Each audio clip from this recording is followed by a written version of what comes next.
in a climate change world. The science will always continue to evolve, but we know enough now to act, and we are acting. We have to see this as an opportunity to learn from the mistakes that we have made. The way we've been doing things in the past is just no longer going to be possible in the future.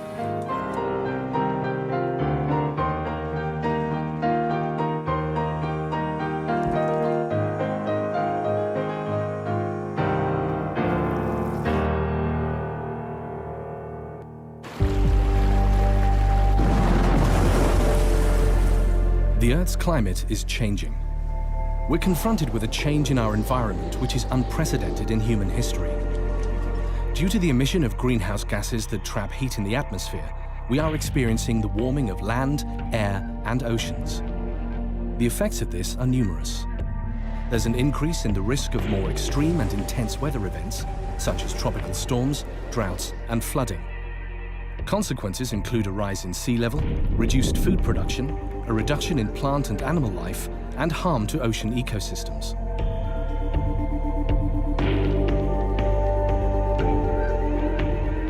The two main pillars of the Global Climate Change Convention are adaptation and mitigation. And it is the responsibility of this generation, all of us who are alive right now, to mitigate enough, that means to bring greenhouse gas emissions down enough to allow that adaptation, in particular in the most vulnerable communities, is actually possible and effective. Adaptation is the invitation that we're being given to change behaviors and consumption and production patterns that we have had for 100 and 150 years that are simply no longer sustainable. There is a need to mobilize the capacity, the knowledge, the tools, the political and financial support, and the scientific expertise to increase resilience to climate change through adaptation.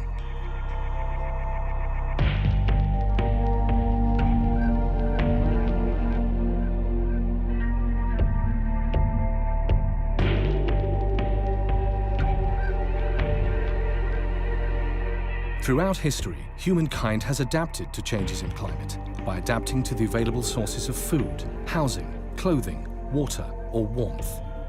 Today, however, climate change is causing changes faster than vulnerable populations and ecosystems can cope with and adapt to. Adaptation responds to the risks while, at the same time, building future resilience.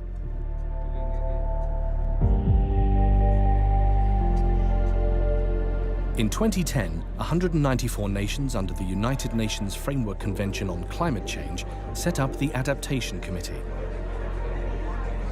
The work of the Adaptation Committee essentially is to try to bring people together.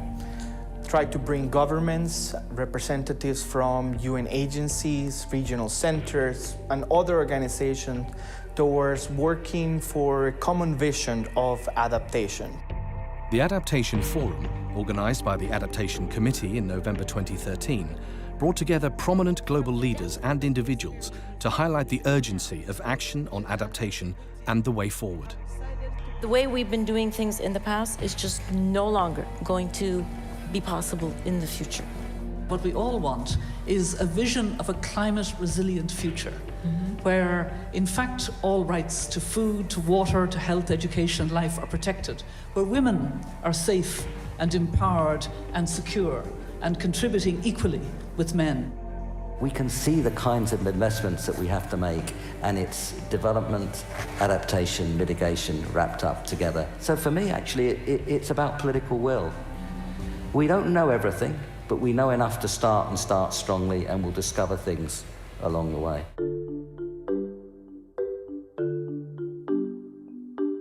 Resilience means giving the capacity, enabling society, ecosystems to be able to bounce back, to recover from change. An essential component of that is learning. And that learning can only happen from that exchange of information of success and failure. A touching explanation of what resilience is a woman who has realized that her chicken farm has been increasingly flooded over the years, and that is where she was getting her income for her and for her family. The brilliance of this woman to realize that her chicken farm was getting flooded so often that she should no longer have a chicken farm, she should have a duck farm. That is resilience. That is understanding that from now on, you're living in a changed environment. Resources for adaptation include as much knowledge and information as possible to support adaptation planning and action. Scientists can provide information on past and present conditions and future risks. Communities can be more prepared for climate change if they are not poor. People who have secure livelihoods, access to education and information on climate change impacts, healthcare facilities, fresh water, sanitation and social support will fare better in the face of climate change. Helping people to prepare for and respond to extreme events is also important, including putting in place early warning systems, understanding vulnerabilities of all members of society, and making sure adequate places to take shelter from storms are available. Access to technology and services and quality infrastructure also contribute to climate-resilient societies. Ensuring ecosystems are healthy and diverse, for instance wetlands, coastal areas and forests, is an important aspect of ensuring resilience.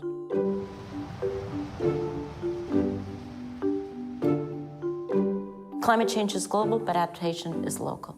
And which adaptation measures need to be taken is very, very much determined by the specific circumstances and by the specific impact that each family, each community, each city is experiencing. Local communities and indigenous peoples, they are at the front lines of climate change. They are feeling the impacts of climate change today firsthand. And I think it's really important for their knowledge and experience to complement the science that is continuing to evolve. Their experience will inform the planning and implementation of adaptation actions going forward. The first-hand knowledge of communities can ensure that adaptation measures are effective and actually do increase resilience. We need to reform our model of development. We need a model of development that encompasses respect for human rights, good governance, respect for the right of community, respect for indigenous people's rights. We cannot be hopeless. We may need help, but we're not helpless. And I think in our context, wherein adaptation is really important. Adaptation also requires financial resources. Vulnerable developing countries need financial support to make the necessary investments. Resources for adaptation also include the collaborative efforts of many different people. Strategies to build disaster and climate resilience should engage all sectors of society and government and require the input of all people involved. Sharing lessons, identifying best practices is essential for adaptation. Building a long-term vision based on that knowledge that we gain is essential. At the core, or one of the actions that is already underway, is what we call national adaptation plans, which are already being implemented in many countries. Adaptation helps our societies and nature cope with climate change. There are many ways to do it, and communities need to decide what works best for them. There are many examples. Here are just three. For many communities, they've been dealing with climate for generations.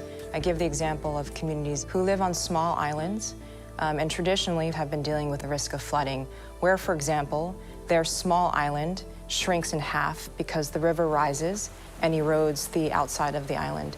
They build their houses on the top of that island, and when it floods for about 7 months of the year, that island turns literally into a small mound of land.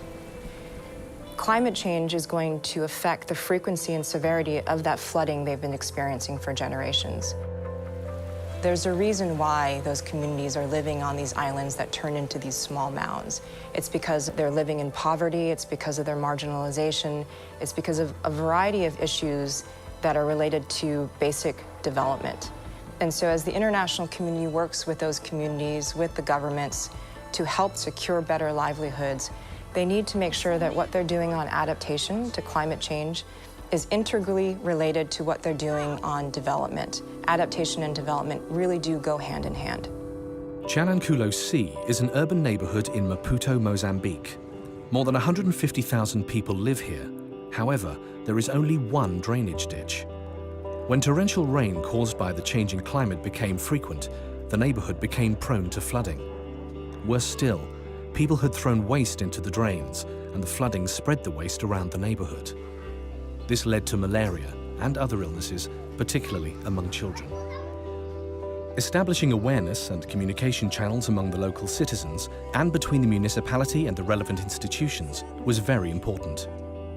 Public-private partnerships empowered the people living in Maputo to design and implement activities to adapt to climate change. The local people proposed a construction project to clean the ditch, allowing it to drain properly, and to manage local waste. In the Netherlands, 60% of the country is vulnerable to flooding, which means that there is a need to plan for the future. There they've developed the Delta program. Its aim is to protect the country against high water levels and to ensure an adequate fresh water supply. It looks 100 years ahead and also includes measures to deal with more immediate problems. Climate change, for example, is affecting the frequency of floods. So communities that used to experience a 1 in 100-year flood may now be experiencing a 1 in 25-year flood.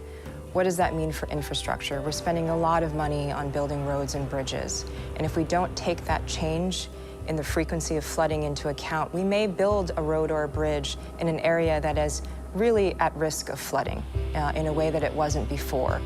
Why not take that new information into account, move where you build that road so it's on safer ground? That investment today will actually save us money in the future. There are studies that have been done that show that $1 in preparedness, $1 in forethought will actually save $4 to $7 in response. And what we as the international community need to do is start thinking about spending that money today in order to save that money in the future.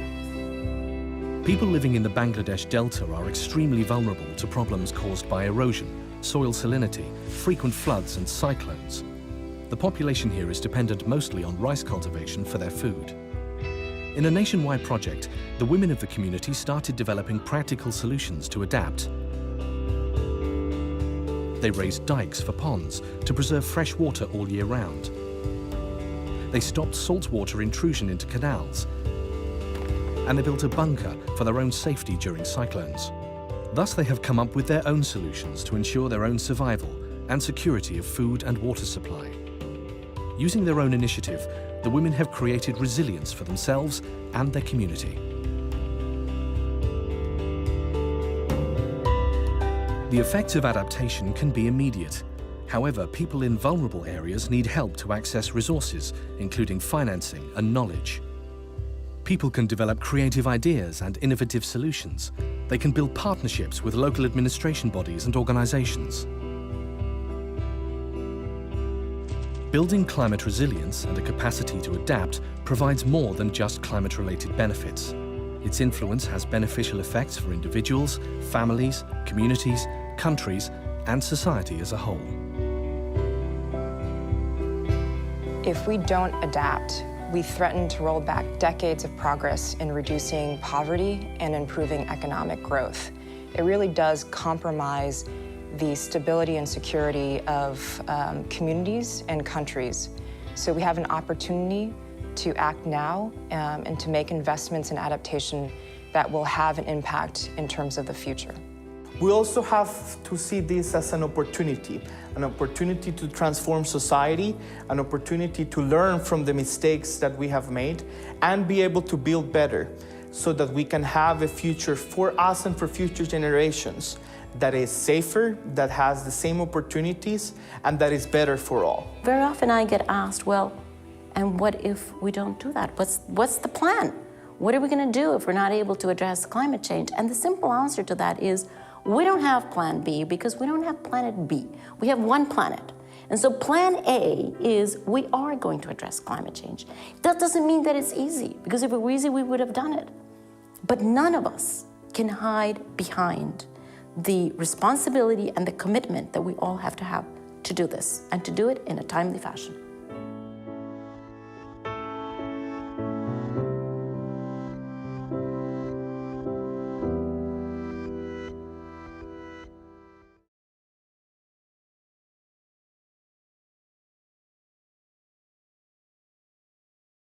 Deltas around the world all face the same challenges in relation to climate change.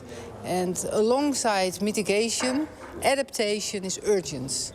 And I think it is time to adapt now. And not only in the Netherlands, my country, but worldwide. If we don't adapt to a changing climate, we'll not have our beautiful island for our children and for our children's children. So it is very important that we make all efforts to ensure that this future is secured. For the survival of islands like mine, we have to act and act urgently. Any impact on climate change will affect our economy and our people. Well, our people have been adapting to climate change ever since they have been inhabited.